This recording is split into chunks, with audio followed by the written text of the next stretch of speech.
Warning, this game contains point-of-view depictions of suicide. Visage is by far one of the scariest games I've ever played. I barely managed 5 minutes on my only solo attempt, but I was so desperate to see how the story panned out that I went around and panhandled a bit of assistance from friends and colleagues alike. Well, I tried to. My brother took one look at one of the obscure clock puzzles in the Dolores Chapter and decided that the game probably wasn't going to be for him, despite the horror appeal, just too fiddly. Inviting my mates for a sleepover under the guise of trying out this cool new horror game, I found they managed the Lucy chapter of Visage before they got bored and frustrated and bailed on it. Thankfully, I was able to bargain for help. My boyfriend only ever feels true fear when flying. Lucky for him, I don't mind a flight, so we made a deal. I visit him, he helps me with Visage, rally race style. He drives, I direct. With the use of the PlayStation Trophies Platinum walkthrough for when we got stuck, as linked below, written by PlayStation Trophies user Velvet, we got on with it. There I am. That's the Visage? So, at long last, years in the making, let me show you why I am so done with Visage. Visage dawns on probably one of the top 3 worst birthday parties I've ever seen, where a man picks up a loaded revolver off a kind of grimy camping table and shoots his family in the face before turning the gun on himself. One of my previous attempts at Visage had been cut tragically short due to the game's insistence on not spawning a single lighter during one of the chapters. This time, we decided to get ahead of the curve and see if we could grab a lighter before any of the chapters even began, so we wouldn't be caught short at a time when ghosts were roaming the halls. There's a lot of drawers that can be opened and closed in this game, and so few of them. Oh, there's nothing. Sometimes there'll be a quest item in there, but it's usually, you may as well just have it on the side. This journey took us through the house that would become Visage's main setting. Although this game takes us across the realms of time and space, most of the action occurs here in this house, or some variation of it. It was actually during the walk down this corridor that my first attempt at completing Visage came to an end. Visage is a super tense game. This house is dead silent. The vibes are malevolent. It's cold. It feels unsafe. Any noise cuts through the silence like a knife and destroys me. And the noise that ended my first run through Visage was actually the rapid blow of an overhead light, a supernatural event so immediate in its occurrence that I almost had a stroke. Undeterred, Marcus, in all his problem-solving glory, merely walked over to the nearest spare light bulb. How many nerds does it take to change a light bulb? 2. One to do it, and 1 to read the steps out loud from the game guide. Oh yeah, novice electrician. Problem solvers incarnate, we then made to evacuate the house. It seemed only the most logical thing to do. With the initial shuffling steps of our journey to the Visage 100% out of the way, we were ready to embark on a chapter. Visage is kind of nice in the sense that it allows you to choose which chapter to do first, Dolores, Lucy or Rakan, by selecting their individual special item from where they're lying around the house. Only Lucy's is first chronologically and is probably the easiest to stumble upon, but I'd argue is the hardest chapter. Rakan's is the easiest to miss by far, being that the bleached bone white of his crutch leans against the bleached bone white of the stair banister. Naturally, we went with Dolores by picking up her mirror key from where it rests by the front door. It was only when standing with our faces to the desperately scratched wood of the mirror door that we realised we'd completely forgotten to scrounge a lighter before starting this chapter. Never fear, there'd probably be some cropping up as we played, surely. The mirror key that triggers Dolores' chapter opens, surprise surprise, the aptly named mirror door, which we passed while changing the light bulb. Inside this mirror door is a huge mirror draped in cloth. We unearthed it, and ponderously immune to the tension of an unrealised jump scare, Marcus just walked right up to the thing and stared into it. I like a big, sad, distant scream. I'm impressed by how I managed to keep my voice from quivering too much there. I was stressed. Who full screens a haunted mirror? Our initial tour of the house continued with a wander into the TV room, with not only another such mirror, but also the basement key. This game is going to have a lot of keys, so those recovering from cocaine abuse may wish to click away, lest the demon powder sing to them again. The cloth falls to nothing, and then Dwayne turns and stares up at an event occurring above his head, just to be sure we see it. Oh wow, I wonder what's up there. Well, looks like that's the next port of call. We detoured on the way there to try and locate another lighter and failed, but we did find a pot of pills. Another classic horror game staple, popping a pill whenever our sanity gets too mushy prevents us from being insta-killed by the roaming ghosts of Visage. Like popping chlorpromazine with the same zest I'd administer hay fever tablets is the key to avoiding the ire of vengeful spirits and not a one-way trip down the convulsion coma pipeline. There's another mirror up here which draws our attention to a rocking chair and an attic door above our head that creaks invitingly. excitingly. Although you'd assume Dwayne could just grab any chair to pull the hatch down, he's a particular guy who insists on using the attic door hatch. We took another lighter detour and ended up with 4 bottles of pills, 2 of which Dwayne held hoisted up in front of his face as he sprinted around the master bedroom. It doesn't look like it, judging by the way Marcus head first this game, but Visage is so abundantly tense. You're not really paying much attention to the ambience, are you? I'm scared. Okay, I'm trying to. Can hear the rocking chair. The house was tight-fisted with its bounty, although we did find our first collectible in the bottom drawer of the master bedroom bureau, the Matryoshka doll, of which there are 10 scattered across the chapters.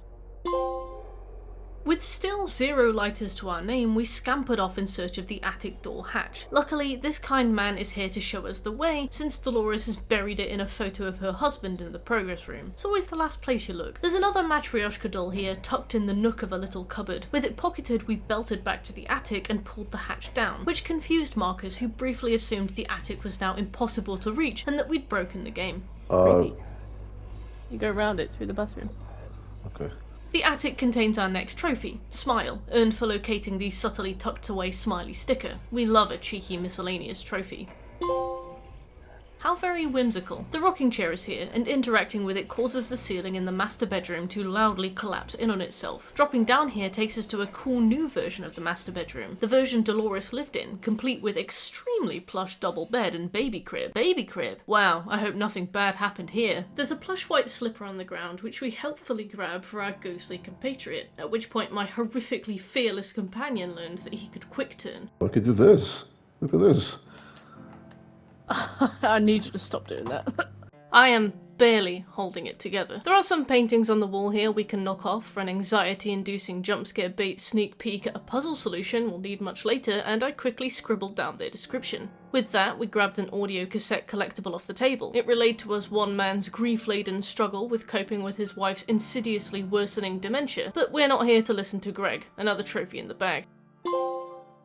Placing the slipper onto the bed causes the mirror behind us to immediately shatter, an event I assume is surely no omen of impending horrors. Guess we'll try to leave instead. I assume this corridor is intended to stop you in your tracks, staring into the gaping maw of pitch black shadows as a woman's laugh screeches eerily at you. If this was me, I would be paralysed with fear. Marcus just runs at her though, immune to masterfully crafted tension. Dwayne is clearly overwhelmed by Marcus's zest and passes out, waking up in the back of the house to find a blood trail we follow all the way back to the progress room. Should we climb down into this eerie concrete hole? Well, it would be rude not to. Descending what most guides bizarrely refer to as a vine, we arrive in a concrete-lined hallway. There's a man here, soaked in tar. I'm sure he's not important. Clearly a breakfast skipper, he slips between metal rungs I could only dream of slipping through, and our paths diverge.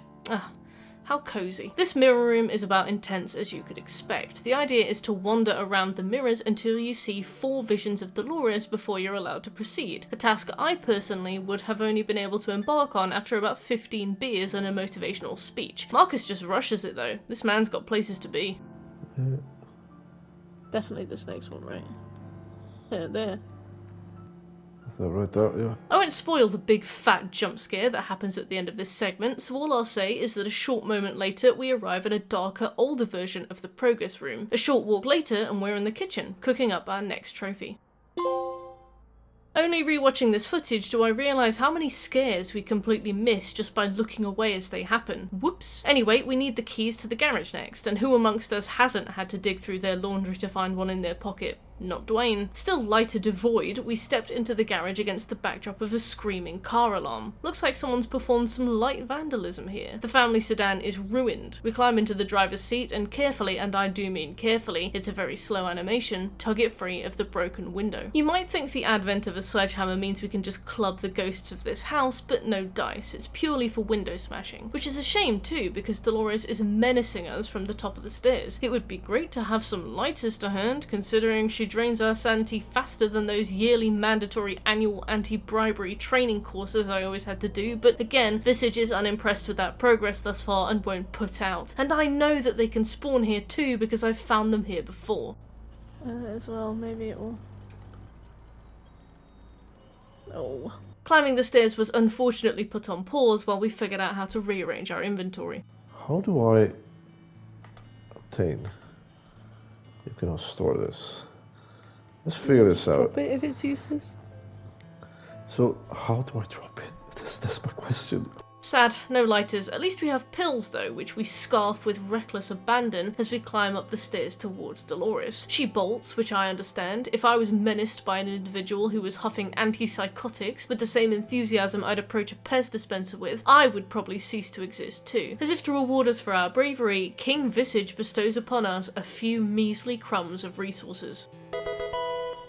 Sorted. Here we unlock the door back to the main house. Before we step through, we head to the back of the room and move a red storage box out of the way, unveiling a secret back room with another Matryoshka doll. Our journey continues into the fetus room. Behold! This weird naked dude is holding a glass sphere containing a curious little item. Between you and me, it's just a clue to a later puzzle, and it's not a mandatory item at all, but it looks important. So, do we smash it open with the sledgehammer? Do we throw it against a wall? No, we return to the garage and shatter it with the vice. I'm being a bit hyperbolic, considering the amount of time you spend farting around in the garage literally right before this item is given to you. You'll probably already have spun the vice a few times just to waste some time before facing Dolores on the stairs, but this puzzle gets complained about a lot, and all you get is a note. Cringe. Glass shattered and baby abandoned, we wheel back up the stairs and head over to our next mirror. This one's cheeky. It's a timed segment with an unavoidable death if you fail to do it in time, and all you need to do is run down a corridor and use the sledgehammer to smash through some floorboards. Only... Could be easily broken. I don't think I'm doing anything. One more! Uh-oh, I think I might... Uh-oh. Yeah. Yeah, we were just swinging against the air like a pair of morons. Shadow hammering. Alright, let's go. Right, let's go. Take two. No need to fucking dilly, nor dally. Okay, now I'm doing it. Alright. Oh yeah.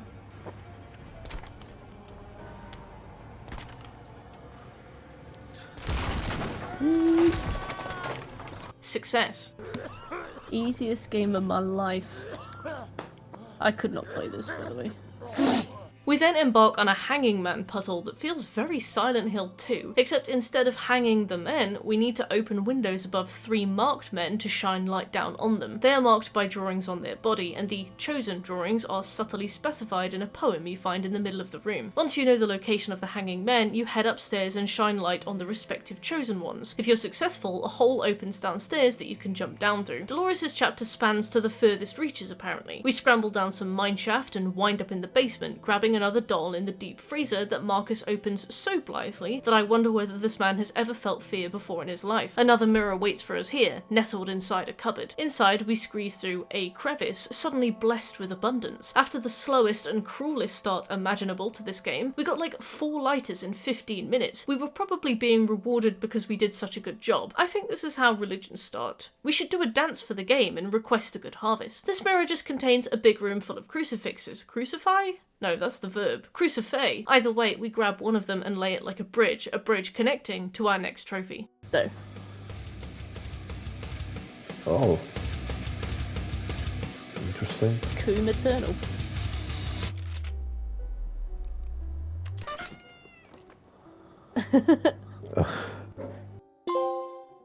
How charming. Unfortunately, it could never be that easy. Using a crank on a device next to a little candlelit abyss yanks up a particularly ripped looking Jesus, whose knife we confiscate from the depths of his ribcage. I'll be taking that. With this mirror world done, we dump the crucifix and jump into the hole it was covering, returning to the house. The sledgy is waiting for us like a disappointed spouse in the storage room, so we yoink it and move. Sledgy leads the way down the stairs past a cool, rare random event where you can see Dolores' silhouette against the blue backlit drapes, and we smash another mirror that leads into the kitchen. Dolores is waiting for us here. She negs the life out of us before asking us to bring her tea, and like the frail little simps we are, we go scuttling off to bring her favourite beverage. A quick drop down the shitter hole returns us to the progress room, only Dolores is here too. Bring me my child. Bring me my child. Okay. Well, where did you last leave it, Dolores? Heading back through the house and upstairs, we fall afoul of the precious few seconds of party lag when communicating the direction Marcus needs to walk in.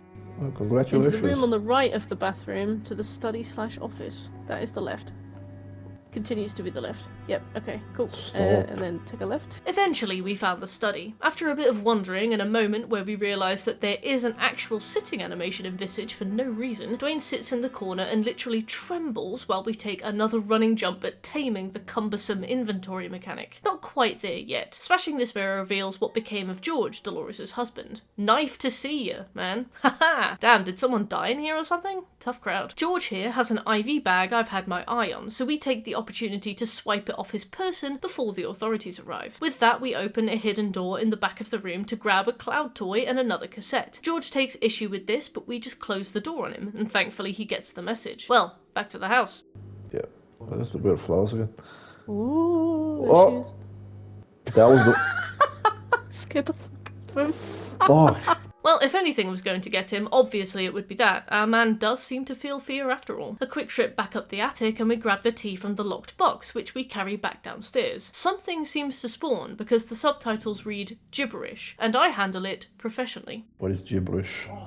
I don't know. Why are we looking? Go down behind you. Stop. What are you doing? No matter, with Marcus at the helm, we steer back down to the basement via the garage mirror spinny corridor combo. With tea in hand, we head back to Dolores via the basement mirror and prepare her sleepy time tea. She loves it. Stupid. Ow. 10 minutes in the fan oven at 180 and Dwayne is ready to go. The Weeknd himself has a cameo in this game. We grab the little star boy off the table and look at the tea box. Because it's poison. It's Oh poison. dear. Kills. Killer? Killer. Barely fucking know her. We return to the storage room, switching out the sledgy for the Crowy. With the sledgy, we smash a new mirror and ditch it again in exchange for the Crowy. I quite like the inventory management system in Visage simply because it forces you to make trips across the house. Usually that would be annoying, but in games like Visage it forces you to confront far more atmosphere and, by extension, crippling scares than you'd be seeing if you had everything you needed at the tip of your fingers. With the Crowy in hand, we stormed up the ladder. Tell me your favourite song. At the top, right at the end of this corridor, is a nice easy item to grab, the compass. After all the obscure puzzle bullshit, this one is like getting the day off work for your birthday. Only Visage wouldn't let us walk away so easily. Getting a little turned around as we headed towards our next objective, the lights all turned off. To prevent any kind of sanity loss, we ducked down by the big light in the basement and regrouped. When we went to turn on a lighter, it glitched. The flame hung completely still in the air where we lit it, but the lighter's model was gone. The flame didn't move, although we could remotely turn it off and on again from any distance. Okay, well, let's debug. Is this a game problem or is it a lighter problem? We tried a second lighter and the same thing happened. Great, that means it's a game problem, I guess. Since it was midnight, we just tucked in for the evening with an aim to return fresh and early the next morning. Visage! Forever! We reloaded the game the next morning, only to slowly come to the realisation that something had happened to our last autosaves. The realisation was very gradual. Assuming we'd respawned with everything we needed, including the compass, we went through the basement, up the stairs to our next port of call, the next mirror. With it smashed, we climbed outside into a cold, dead park full of rusted swings and slides and roundabouts. Heading through onto the road, we began running down it towards the graveyard. Only every time we tried, the game would flash white and we'd be teleported back to the start. We didn't realise what was going on for an embarrassingly long time. Yeah, you made like a gallon of coffee by I made mistake. 14 cups. Accidentally made too little? Because you forget how much water evaporates when you're doing the filter coffee thing. So I put in. So today I was like, right, I'll go over a little bit. You know, I put like 4 liters in. Yeah, a bucket of coffee. Oh look, it's a sunny day in Edinburgh. Yeah, you. Welcome to Metro 2033. Yeah, you. Am I doing this right? Yeah, I think you keep going there because Okay. there should be a gate on the right somewhere. Maybe I'm not. It keeps. Is that it? This. No, that's the Oh, park. you need to go left. But then the game just told me not to stand in the dark for too long. Look how bright it is. Weird. Turn left, keep running down the street, and eventually you'll reach an open gate leading to a graveyard on the right side. So it is supposed to be this way. But we keep getting reset. I can see the gate we're supposed to go through. Let me Google this. Visage bug outside Dolores section. So this is the gate. No, this is the park. So I go this way. That's the park again. Visage bug Was that bug? graveyard Dolores section. Yeah, because it keeps resetting us back to where we're supposed to be. Break the mirror with the sledgehammer, go through it, you'll end up outside. Go through the mirror, drop the sledgehammer, and equip the compass. Go through the park, and when you reach the street, turn left. Maybe there's another exit to the park? Should we... Oh, maybe you have to get the compass out, actually. Maybe you have to physically have it in your hand.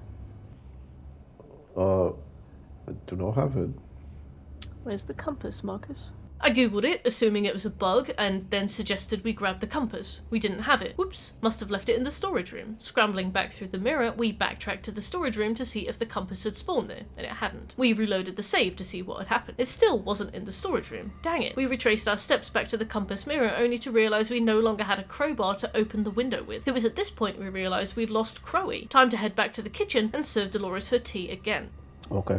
That's the stuff. Just another day, another $1. We grabbed the crowbar and returned to claim the compass at long last. Finally, we would be eligible to walk down the street without being claimed by the fog. Arriving at the bottom of the ladder, we ran back to the mirror only to remember we hadn't smashed it on this save. Dolores turned the light off just to mess with us, making me jump and costing us a wedge of sanity. And she didn't just slap the switch off either, she cut the breakers, meaning we'd need to resolve this by walking to the electric room and turning the fuses back on. God. Women. Only we used the lighter and its model got stuck outside the door, so Dwayne walked into the storage room and his lighter stayed stuck outside, clipping against the door. So when we went to leave... I did. There you go. Where's the lighter? Where'd it go? Oh, it doesn't matter, it's broken. I can... Oh, the lighter. You can't open the door because of the lighter. Fucking fantastic. We reloaded again. Sleepy tea, oven, grab Crowy, smash the... Actually, let's take a detour. There's a little alien that spawns on top of one of the cupboards in the basement. It's a rare spawn, but it will eventually show up if you keep checking. Before we go and smash the mirror for the crowbar, let's maybe go take a look. Oh! Left. What? Look left. Look left. Is that her behind the mirror? Behind that thing? Did you not see that? I did not, no. She was actually still there when I told you about her. Look, you can see her. Oh, You're dead. You're dead. Oh my god, you're dead. What are you doing? You are mad. Okay. I'm safe. Marcus the Uncaring and I tried to move on, but unfortunately for him, staring the ghost dead in the eye for the better part of a minute did something to piss her off. I couldn't imagine why. Anyway, time to, You on some bull. Yeah. Uh-oh, I'm dead. I am so dead. Oh. Wait, I saved. I told you. Right, I'm in light. She's got... Oh yeah, there she is. Oh, you bastard. Oh, goodbye. Goodbye. Goodbye, friends. I guess that's the issue with having zero fear for anything whatsoever. Marcus just waltzes through this game, tripping over every sanity-decreasing event there is because he doesn't care enough to notice them. He's too powerful for Visage. It was at this point that the game notified us our autosaves had broken. Go. Okay, nailed it. That was, the game could not save automatically. Save manually if needed. Right, just as I planned. See? Perfect. I forgot the, crowbar. Anyway. Then, And then he... Well, she's gonna grab me. Okay, I'm waiting for it. You could get on the stairs. No, I'm dead.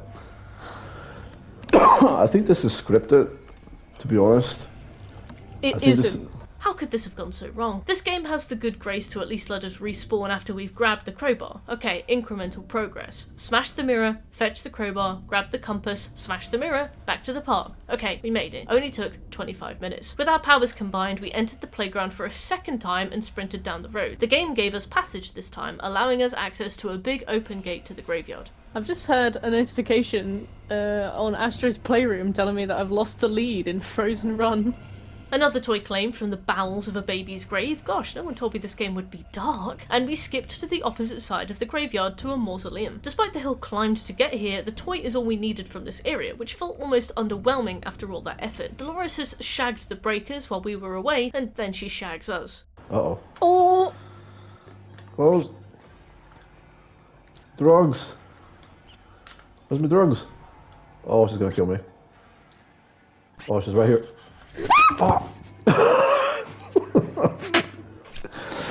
I let you know. Sorry. It's fine. Thankfully, the autosaves are working again and we respawn where we left off, immediately shimmying into the electric room to turn the fuses back on and then back to the storage room to grab Sledgy again. A quick hop into the shitter and we're back in the progress room. Our continued jaunt leads us back into the family room with the ringing phone neither of us can still be asked to answer for some reason. I guess we just had puzzles to do instead. We set the clocks to 6, 3:30 and 12:30. Who is breathing? Is it you? I guess so. Sorry, I'm stressed out. No. No, I mean on the subtitles. Oh. In the spirit of PT, we follow the hallway round as it changes, opening windows and spinning plates in an arbitrary way until we come to a room with red glowing light lurking within. This is a room full of baby monitors. We only need one though, and who would want an army of crying TV remotes in their backpack to be fair, so we grab one and bail back out the mirror that has respawned for us. Back in the house, we go to grab another collectible, the neighbour's page, out from where it's been neatly tucked under the door, but Dolores is standing outside staring in. Nah, that's none of my business. We duck into the TV room to make her despawn and then step back out to pick up the collectible, and like 60 in-game minutes on, we grab our next trophy. Wow, I was starting to think we were losing the thread. I guide Marcus away from where he has stopped to turn his nose up at the pistachio lamp, and we smash the only mirror in this room. This is where we come to the paintings I made a note of previously, if you remember those. Orange Peel Face, Moonhead, and Veil Lady are all tucked away in corners of this ghostly gallery, so we grab them and reassemble them in their proper place on the far wall of the gallery. The wall gives way to reveal the dried out imprint of Dolores' body on a hospital bed. Thankfully, we can hydrate her with a little help from our intravenous friend. Revitalized, Dolores bails, leaving behind a sun toy. Amazing, ghostly gallery complete. Next we flew upstairs to the boys' bathroom, smashing another mirror in preparation to storm it later, but instead skipped out to the master bedroom first to grab the baby monitor. Demonic voices notwithstanding, we scuttled back to the bathroom and through the mirror we just smashed. Time for our next puzzle. The next segment of Dolores' chapter involves a maze of sorts. There are 3 doorways leading in 3 directions with clocks above them. Dolores' voice here will relay the directions we need to take, 50373, i.e. the times on the clocks above the individual doorways. Before we go through a single doorway, however, we grab the cassette on the tabletop the baby monitor sits on for another trophy. We have been making waves today. These corridors lead us to a big weird room with a phonograph we crank for a jump scare that gets both of us, and Dwayne apparently, who passes out on the floor and wakes up in a version of the house where the walls are all made of meat. I told you not to eat cheese before bed, Big D. The meaty house spreads out before us, ending in the only room we can access, a big meaty room with the phonograph in it, playing an extremely distressing baby cry noise. I wonder what this could mean. Back to the toilet, anyway. You're so brave. Yep. We go back to the fetus room to collect an unnervingly still infant and return to Dolores where she's sobbing in her confessional. A baby! This baby doesn't look right. Luckily, Jesus interrupts this awkward moment. You really can always count on him. And we grab the moon toy off his cold metal flesh. Now that we have all of the mobile toys, we head upstairs and assemble the baby mobile. Setting things into motion, get it? I got it when I wrote it, but I don't get it when I'm recording it. The mobile cracks open, revealing a key. We don't need to go far, thankfully. The box this key opens is in this very room. With a vinyl in hand, we step out, or we try to. Dolores stares us down from the bathroom door, and I respond with the eloquence you've come to expect from me. Ah, close the door! Once she's stopped shouting at us for all the skids we left in the bowl, we scurried down to the basement and reassembled the broken phonograph. Dwayne gets really physically involved with this phonograph, which begins playing a pleasant, jaunty tune. We smash the mirror next to it, arriving in a huge, endless hall full of climbing pathways and sprawling stairs in one of the most tragic scenes in the game, should you have been paying attention to the story. Unfortunately, it's also one of the most fun, and we whiz around looking for the correct route. As we hit the highest point in this room, we hit the crescendo of Dolores' story. Motherhood and dementia find a weird combination here. I always wonder how old Dolores is supposed to be, considering menopause hits in the 40s and she looks well into her 70s. When you had yours, like colonoscopy, could you see the little monitor, what it looked like? Yeah, I got to watch the whole thing. Okay. Also, this is definitely not making it into the final cut. At long last, we arrive in the final room of Dolores' chapter, a room we've actually seen before from the outside, the portrait room. Now, we watch Dolores from within as she hangs herself. Trophy! Woo-wee! That was a rough ride. Dolores was also kind enough to leave us something we could watch later. Anyway, it's Lucy time. Where's Leave my the mental? master bedroom and go downstairs. Jesus. What the fuck? Yeah, wait. God, that was quite Yeah, there's a oppressive, lot. wasn't it? Yeah. Why can't I leave? Let me leave. I am stuck. Well, Well, it's supposed to be anyway. We ran into our next weirdly oppressive bug in Visage here. As a parting gift, one final fuck you, Dolores left an invisible wall in her room that we couldn't pass. We shoved against it for a while, but thankfully there's another exit to this master bedroom that we soon shuffled awkwardly out of. Lucy's chapter is started by interacting with the panda drawing on the door to her bedroom. We snatched that shit right up. Lucy's chapter begins in the most subtle way, knocking on the plain back wall of her closet. To your growing concern, nets a response. Lucy is kind enough to provide a visual aid to indicate the entity, I use that term very broadly, knocking back. Seems nice enough. Lucy is waiting for us down in the basement in the freezer room. While many of us would be standing outside the pitch black void of this room for minutes, debating whether or not to step foot within, Marcus just blazes in, slaps the light on, and whacks the freezer door open. Turn around. Don't open that. Thankfully, Lucy is gracious enough not to surprise us with a jump scare that would have sent me to hospital. Rather, she was waiting for us outside. After we collect the camera, Lucy greets us at the end of the corridor, dropping a syringe for us to pick up. Thanks, Gil. Lucy's AI is probably the most aggressive in the entire game, which is unfortunate for us. You can get super stuck down here if she decides to just harass you on cooldown. After merely picking up the item she chose to give us, Lucy starts haunting. Marcus devises what he considers to be a strategy. Oh, okay, there she is. Alright, we're dead. Oh. I guess she's gone. You See? Lucky dickhead. See, this is home base. With Lucy neatly evaded, we grab a VHS tape from the bottom drawer of one of the cupboards down here and bolt upstairs via the back route. Entering the kitchen, we move a table out of the way to open up the double doors into the TV room and grab a Matryoshka doll from the top center kitchen cupboard. Heading back downstairs, snatching a lighter on the way, Lucy begins haunting the second we get to the top, despite our sanity being pretty squeaky clean. Open. At your own time. Go. Your own time. It's okay. It's not opening. Oh, never mind.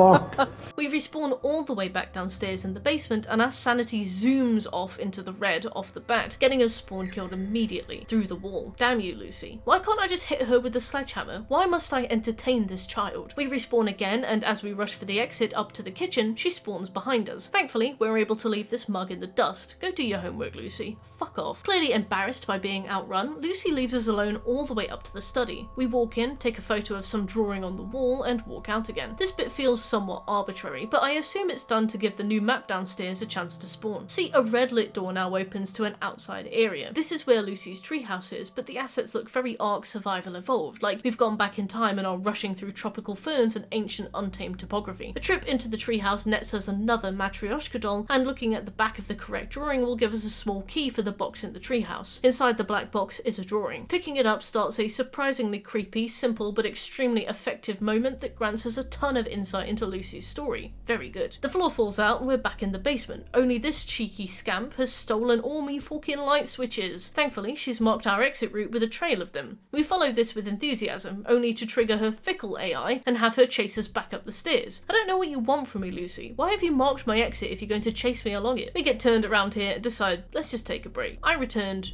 drunk. I've had a few drinks, by the way, if you couldn't tell. Boop. Oh, awesome.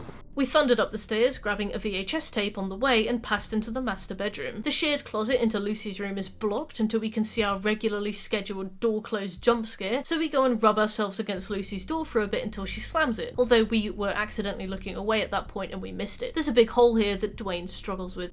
Yeah. Slider's empty. Oh. Why?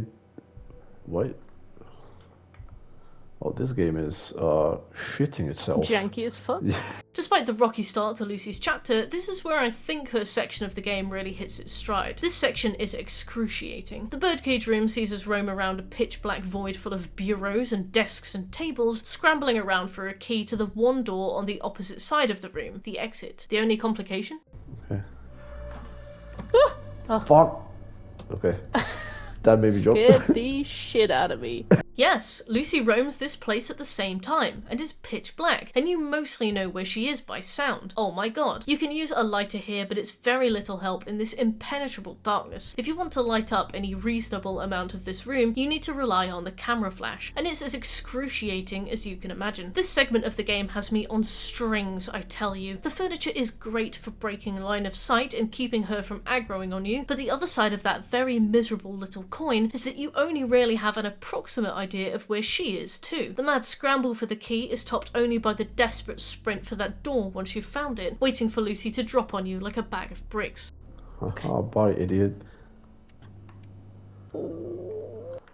Lucy takes issue with this, but we leave her in the dust, working our way through the fragmented steps of her personal story. She killed a bird, folks. This bit is a bit finicky because the game triggers changes in the environment depending on you interacting with things and then spinning on the spot a bunch. In this particular room, stuff stubbornly sticks around quite a bit, but then will just blip out of existence in front of you. Lucy shows up here, but just to say hello. With her disappearance, we duck into the next room, grab another Matryoshka doll off the floor, and bolt into the next section of the game. It's here that we're introduced to the real evil lurking in the background. Lucy's personal cheerleader, her #1 supporter, Babyface. Babyface greets us in the back of a very predictable jump scare. Yes, we left all the subtlety in Dolores' chapter, and Dwayne is tossed like a salad back out into the house. We grab a mannequin jaw off the sink. Wow, I wonder what this could mean. And we creep out into the pitch black version of this house. Heading back down to the basement via the kitchen door, we grab another Matryoshka doll from where it's now spawned, tucked under some stairs. Seriously, how do people find these? Popping the mannequin jaw onto the mannequin in the basement, the wardrobe next to it is suddenly full of photographs. You're supposed to flash the camera a couple times inside it here, but we stood here for a while just futilely taking pictures because we didn't realise we needed to stand right up close to it before anything would happen. Once yoinked, we arrive in my least favourite part of Lucy's chapter. The maze. I'm not sure how to tackle this chapter beyond trial and error, but it also really punishes you for standing around or making mistakes. The demon lurks here and will kill you if it finds you, which is pretty often, and many of the doors open onto nasty jump scares that I don't respect. We bumble around in the dark here, going through doors and making progress against mannequins that look like people and coat racks that make me jump. We land in the wardrobe room. If you've ever seen someone complain about this game, it will probably be because of this room. You wander around this expanse, opening doors and taking photos. Most of these doors open onto insta-kill jump scares.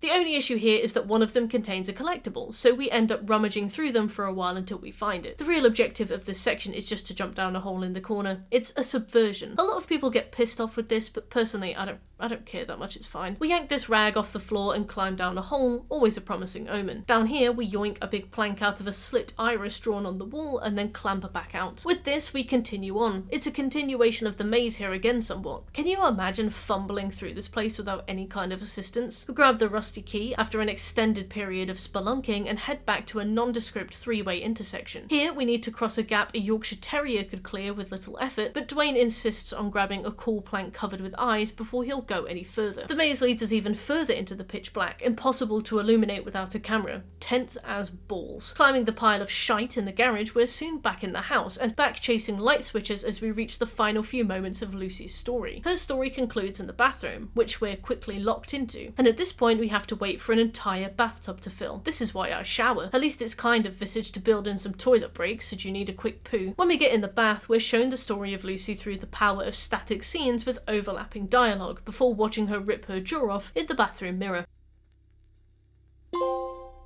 Before embarking on Rakan's chapter, we had some work to do. Heading back into the kitchen, we grabbed a hot chocolate mix and some dope cow milk, combining them with a black mug and popping them all in the microwave together for one delicious mug of hot chocolate. And since we forgot to turn the breakers back on, we did it swimming in thick, impossible blackness. The microwave sparks out, which is surprising since the breakers are out. I don't think it should have been running anyway, but regardless, we head upstairs to receive our freshly prepared hot chocolate via less conventional means. The last Matryoshka doll for the collectible trophy is here too, which we grab from the floor to the left of the wardrobe.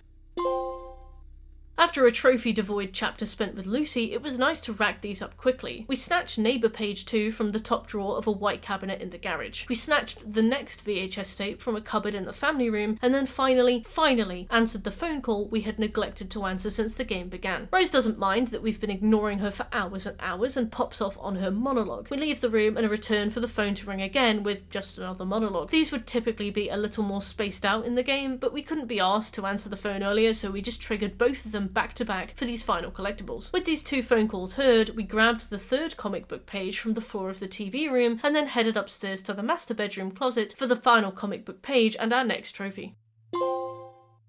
Amazing. Easy stuff done. Time to trigger the last actual chapter of the game, Rakan's Chapter. Rakan's Chapter is so starkly different from those of Lucy and Dolores that it feels almost like a different game. It's action-packed and exposition-heavy, with loads of stopping and starting. Thankfully though, you're allowed maximum sprint speed at all times in this chapter, meaning you just bounce off all the furniture around the Visage home. Rakan's Chapter begins with a series of cutscenes that occur across the bottom floor of the house. Basically, Rakan is paranoid and he thinks he's being watched. He's so paranoid that he discharged his weapon at a ghost, an act that earns him a stay at a local institution. When we see a door with an eye on it, we need to go and find a portrait nearby with a real eyeball on it, prod it a bit to make it retreat, and then the door will unlock. The paintings look a bit creepy, but overall this mechanic is quite simple. This begins a series of cutscenes with a lot of very faulty captions. After lying on the bed and listening to a separate conversation, we followed the exit signs to the lobby, grabbing a key to room 332 on the way. Taking a left into the next hallway gives us access to the associated room. We commit a mild bit of vandalism here by shoving a brick clear of a somewhat neglected wall, highlighting an area that we should be able to access. The crowbar needed to access this area can be found in the woman's restroom down the hall for some reason, and we crow the shit out of this particular bit of wall. There's a meeting room key on the little mop jockey thing, which we snatch, somehow knowing it will be imminently useful, and then we bolt. And I do mean bolt. The next segment is quite unusually a chase segment. There are a lot of chase segments in Rakan's Chapter, and while I don't mind chase segments in games, I think it conflicts pretty heavily with Visage's general vibes. I assumed I would be ponderously trying every door and scanning every shelf, not running for my life from an irate ex-rugby player in his little grey joggers. If I wanted that to happen, I'd just scream "Long live Britannia" in a pub in North Wales. Still, meeting room 3F greets us like an old friend, and we get on to another bit of bullshit. After we sorted our bullshit, of course. Go around the desk and into a room with a cafeteria table. Okay. Pick up the flashlight on the cafeteria table. Not this one. Yeah, okay. Take a left. Take a left. Yeah, you want to go round the desk, which is to the right. That is left. Oh my That is a God. table, not a desk. The Okay. desk is there on the left. You Oh, want to this go. desk. Okay. Oh, you want to go Yes. right past the desk. What the fuck? I did not pick this up. Right past the desk. Through Perfect. Yes. The cafeteria table is there. Grab your torch. here. Oh my God. The torch sits on a table, lighting the way to the next room, so we know we need to go through that door, and we need to move that table. Previously, we would have pressed R2 on movable objects in this game to enter an animation whereby we push the object automatically. But in Rakan's Chapter, and only Rakan's Chapter, we have to move items by just shoving uselessly against them, like my cat trying to open a door. It's kind of frustrating, but we're almost there. We rush back out to that familiar lobby, getting briefly jump scared by a wheelchair that blithely rolls past. Oh, And rush through the double doors at the far end of the corridor to watch Rakan make a move he'll definitely regret when he realises this is only the first floor. I'm not joking, he only jumps from high enough to break his legs. Rakan seems to think this is somehow our fault and sends us on a similar journey. We wake up in the house and get our bearings. Swimming through the ocean of confusion as we readjust to this puzzlingly reskinned layout, we embark on another eye-prodding minigame. For our efforts, we are rewarded with a cool wheelchair and more cutscenes. We wake up to find we shit the bed. Whoops. Another jaunt out into the familiar corridors of our favourite hospital later, and we find we have company. Some very Silent Hill inspired company. They take issue with us grabbing the key before any of them have a chance to. Apparently this is some kind of turn-based combat section or something, and we embark on our next scripted chase. Thankfully this chase is fine as long as you don't run down any of the side corridors. The door we need to enter is right ahead, bathed in red light, which is easy enough to find. We hop through it, safe, and fall down some more stairs. It's only when fumbling through the next area that we find a little office with a special collectible inside.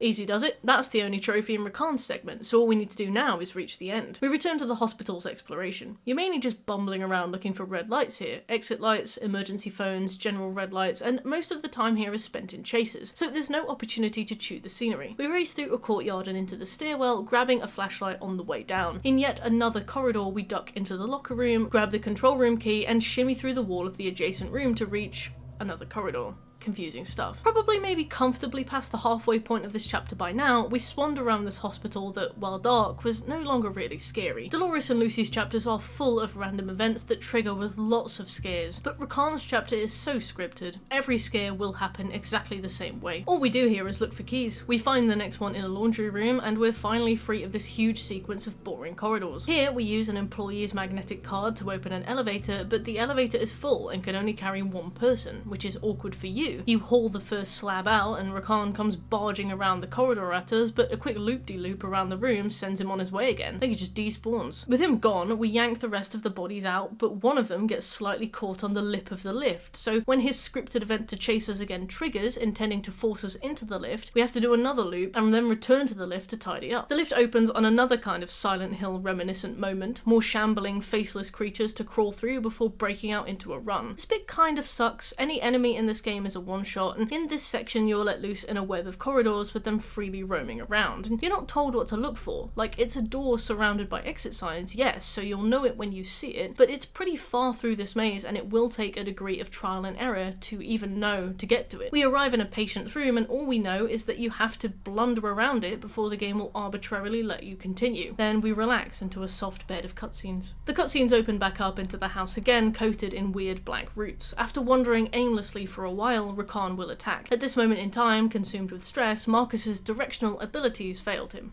Go through the double doors to the dining room, which is on the left, behind you. Oh. We've been in this room before. This is the house. You've been in this house so many... No, I it's know, fine. I know. It just looks different. It just looks different now. I think. We respawned outside the patient's room again, going through the motions, and returned to the house for attempt number 2. Once successfully navigated, we had a few more eyeball paintings to prod. This leads us to yet another wheelchair and yet another cutscene. In the hospital a third or fourth time, I can no longer remember, we barged through the corridors until we saw the tar man. He points the way and we dip out through the double doors. The corridor beyond is pretty basic until we find another red light to show us the way. The red lights lead us to some buttons to press, and we do, and pressing these buttons lets us watch another cutscene. With a new key spawning in that room, we're able to access the observation room to see another cutscene. Poor Rakan, no one is listening to him. Anyway, we grab an electric box handle from a toilet absolutely bursting at the seams with shit. Do you ever have to do like stew samples? Like collect them or something? This is making it into the last video. I tell you Is it? this. The chapter rolls on, through more corridors full of black footprints, into a cell full of black footprints. The source of those footprints makes himself known to us, jabbing us with some syringe that causes us to pass out. Waking up later with minimal damage, we scuttle out of the hole in the wall the orderlies apparently failed to notice, and escape into a big room lined with faceless entities, with just a TV at the end. The TV takes us to this chapter's boss fight. This scene is difficult, but also kind of bananas, and I think I like it. The boss of this chapter is a huge eye in the wall surrounded by TVs. You need to stab it. The entire time you are pursued by a furious Rakan. You have to kite Rakan around until you can find the knife, at which point you have to kite him around again as you return to the eyeball. One quick stabbing later, and we're crawling to safety through a gore tunnel. Unaffected by what we've seen, we take a moment to reattach the power handle and restore power to the hospital so that we can use a lift in the next room. We arrive in another corridor. Lucky me. The only open door here reveals another cutscene and another cabinet that needs to be pushed simply by walking against it. It reveals a hole we need to drop through and the final scene of Rakan's chapter. Turns out Rakan's paranoia was real, he is being watched, and now he gets put down like an animal for making too much noise about it. Hold this L, Rakan, and I'll hold my trophy. So there are 3 named chapters in this game, one for each of the ghosts that haunt this eerie blue house, but there's a final 4th chapter that has no name and no set parameters, Dwayne's chapter. This chapter is a bit more disparate. We can access what is essentially the bad ending now, and we'll do that first, making a save here to return to later. But to cut a long story short, we'll access the good ending by collecting pieces of a mask, one for each of the VHS tapes we've been picking up at this point. There's a wall in the basement covered in obvious, we've just plastered this paint, and you can take Sledgy to it for one last hurrah. Whacking the electricity back on in the breaker room, we grab Sledgy and bumble back to the wall, revealing another entirely new area of the map. We decide to make a spare save here, and Marcus goes a bit overboard. Save 1, 2, 3, 4, 5. Wait, we're not doing all of them, are we? Just in case. Why do we need 6 save slots? I don't know. Well, what if they did it? I don't fucking know. Just let me do it. 6 save slots. What do we get soft locked? The basement sits much further below the house, and on the table in the basement is the loaded revolver you use to kill your family. So, I mean, let's see what happens. Well, that's about what you'd expect from using a loaded gun on your own head. Fair enough. For the bad ending, we need to kill ourselves 1 time for every bullet in the gun, and then try to kill ourselves with an empty chamber. And yes, this takes a really long time. From the time of wall smash all the way through to the bad ending, it's 18 minutes of repeatedly walking into the basement and killing ourselves. So we had a heart-to-heart about how Shirako always uses thumbnails that completely spoil the ending of games Marcus cares about. If you or a loved one have been affected by the actions of Shirako, there is help available. When you die by pistol, you get little flashes that are probably hints on where to go next, at the cost of filling the house with more and more black tar for the tar man to spawn from. But Visage underestimates my zest for suicide, and we forge on with all 7 deaths in one go. One thing brightens this train of misery though, and that's Bernard. In Visage, there are several places in the game that an alien can spawn. A tiny alien that sits on desks and bureaus and whatnot. If you see him, interact with him quickly to get a trophy. We had pretty bad luck and didn't see him until this late in the game, but he was a light in the darkness. Nice. Back to the suicide. Killing ourselves so many times has made the house all dirty, so we reloaded the oldest save. With the house reasonably untarred, we are free to grab the final few trophies in relative safety. The final VHS tape is in the water heater room, a room we've not needed to access whatsoever up until this point. From here we head upstairs to find a distinctly retro-looking key in the bathroom sink, which solves the elusive mystery of how do we open this big safe in the office. It merely holds a note reading room 302, which we take downstairs to the basement for a delightful Easter egg. Throughout this game this room was completely inaccessible, but here we go. Is that the guy's... It is. This is Henry Townsend's flat. Oh, this is the affirmation of the room, I guess, like the hub. Or is this somewhere else? Okay.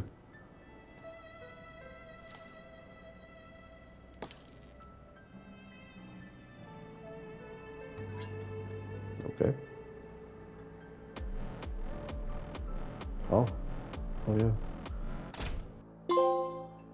Leaving the whimsy of Visage in the rearview mirror, we embarked on the final story-driven segment of this game, the VHS tapes, or Dwayne's personal chapter. Essentially, you slap a VHS tape in the VCR, watch a little reel containing snapshot clues as to what you need to do, and then you go and do it, earning a mirror mask for when you're able to puzzle your way through each individual segment. We do the negligence tape first. The negligence tape takes place in the basement, where we find a vinyl record. Thankfully, we assembled the phonograph in Dolores' chapter, otherwise Dwayne would be a bit fucked. We whack the vinyl on and it begins playing supermarket music. We begin the process of pushing a shopping trolley down one single eternal aisle, filling it with crates of beer as we go. Dwayne is clearly here to win. Eventually this process ends and we're free to walk out, but Dwayne will just keep going forever if you let him, and we begin the My Dad simulator. A big red door leads us into a TV room, complete with a nice comfy recliner to sit on and drink as our wife screams at us, until Dwayne tosses his beans. There's a mask piece in the pile of vom which probably hurts to pass, but at least it's one of 7 done.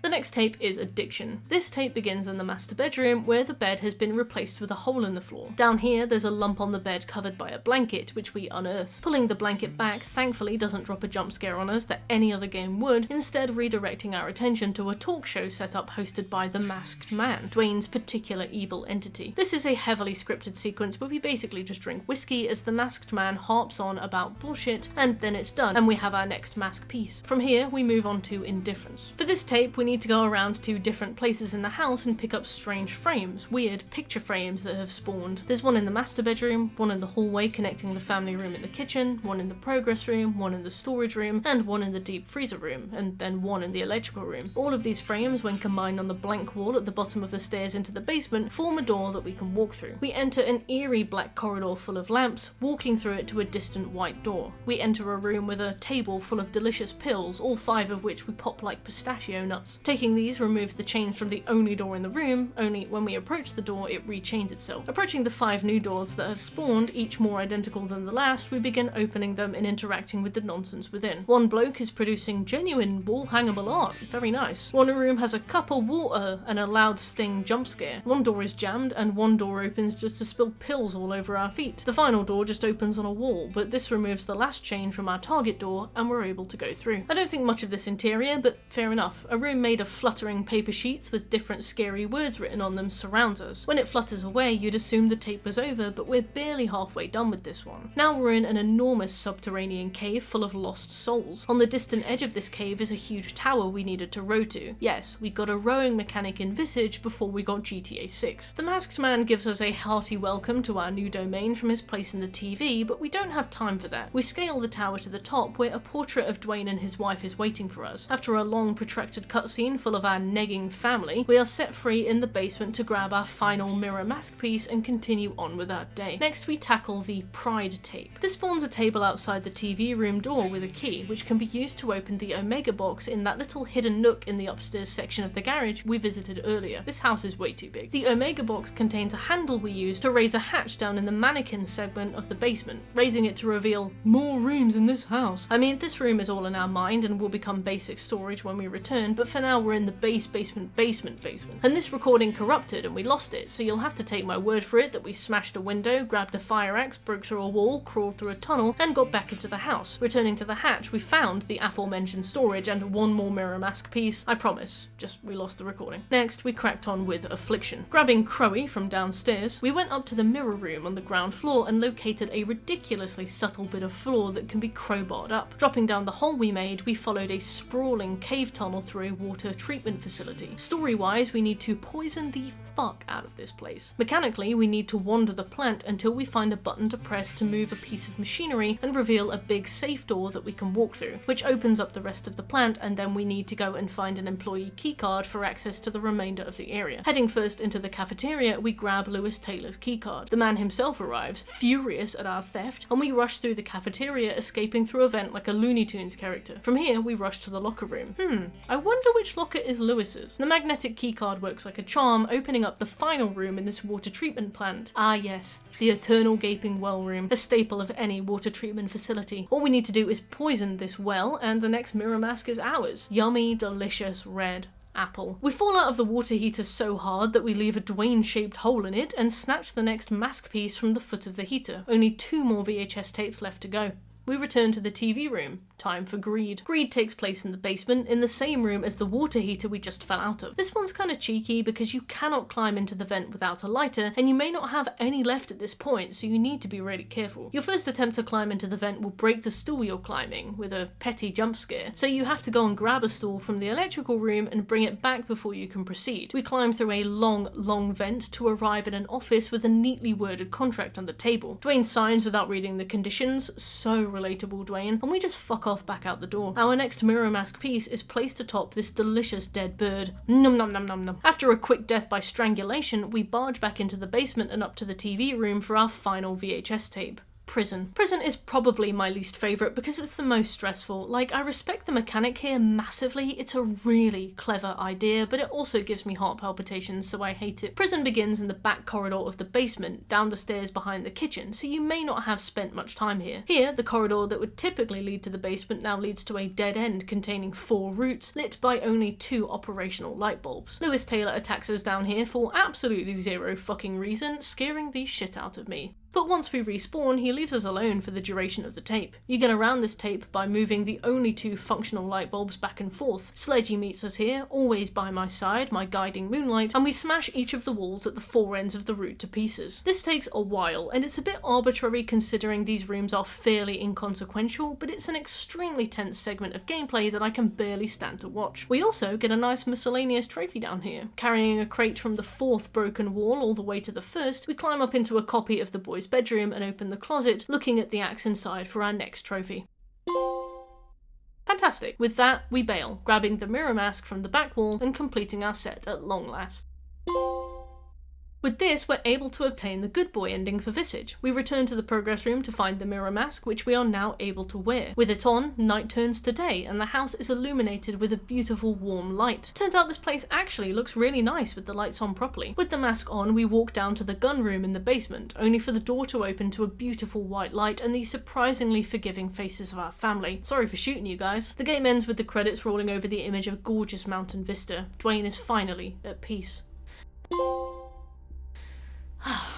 Let that sink in. Alright, one last thing to do. Hall of Fame. The Hall of Fame is a really special segment of the game that is accessed from the main menu, separate from the House of Visage. It occurs in a replica of the strange ghostly gallery we complete Dolores' painting puzzle in, except the portraits on the wall are some of the Kickstarter people, and the names in the book are all gracious contributors to the project that became Visage. Here we collect each of 5 pages and add them to the Book of Appreciation. One thing I do really love about this game is the sheer amount of love that went into it, and how obvious that is, especially considering how terrifying it is in moments. To get menaced by an insidiously crawling elderly woman who pops out from under beds and then appears in cupboards, scaring the shit out of me every few minutes, giving me a heart rate that would send my dear father to hospital. It's very charming to then have a little "thanks for playing" message to pop up at the end, like, yeah, thanks for having me, I guess. Overall, Visage was great fun, but for me personally could not have been finished without a guide, at least not in 20 hours. It's so obtuse. That being said, it is easily the scariest game I've even tried to play in years, so props to them. Thanks for watching, subscribe for more, and I'll see you in the next one.